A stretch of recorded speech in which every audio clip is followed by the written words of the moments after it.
Hi, my name is Brandon Zaleski, and welcome to my video blog, my trip down a tour of the facilities at the University of North Carolina at Chapel Hill. The main focus of this vlog will be the Dean E. Smith Center with a few extra practice and aquatic facilities. We start this tour at the lobby of the offices with all the trophies and rings of this historic program's accolades. Immediately when entering, you can see this program has put a lot of money into the visual aspects of the experience, which for this area of the office is really important for showing off to recruits that you bring in. Following that, we take a look at the team section of the building with the film room, the locker room, the lounge area, the nutrition room, the weight room, and the training room.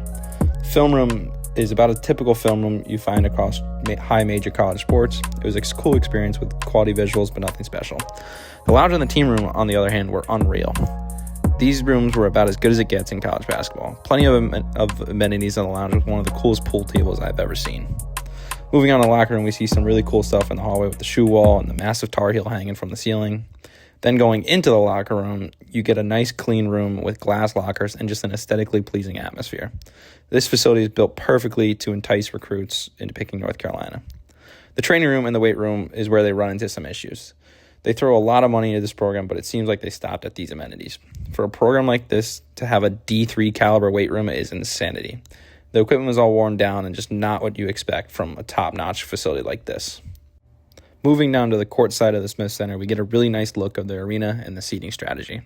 One of the main fallbacks of this arena is that they don't really have any hospitality suites. I believe they only had 2 or 3, and one of them belonged to the AD for his family suite. Not really ideal for donor management and finding other ways for revenues. Then, addressing the seating situation. Majority of the seats are still tiny, uncomfortable plastic seats, which make watching the game very difficult for some. What they do well, though, is managing the colors of the facility. They are very focused on keeping everything Carolina blue and navy blue, which just makes the look of the stadium very aesthetically pleasing.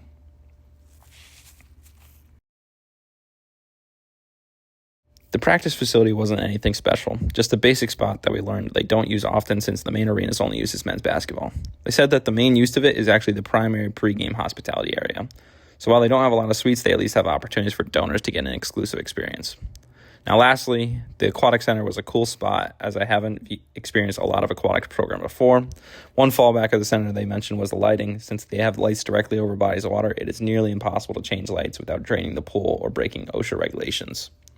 Overall, this is a top facility in college athletics with a lot of cool amenities for both player and fan experience. But there are also a lot of improvements that can be made to make this a top arena in college basketball.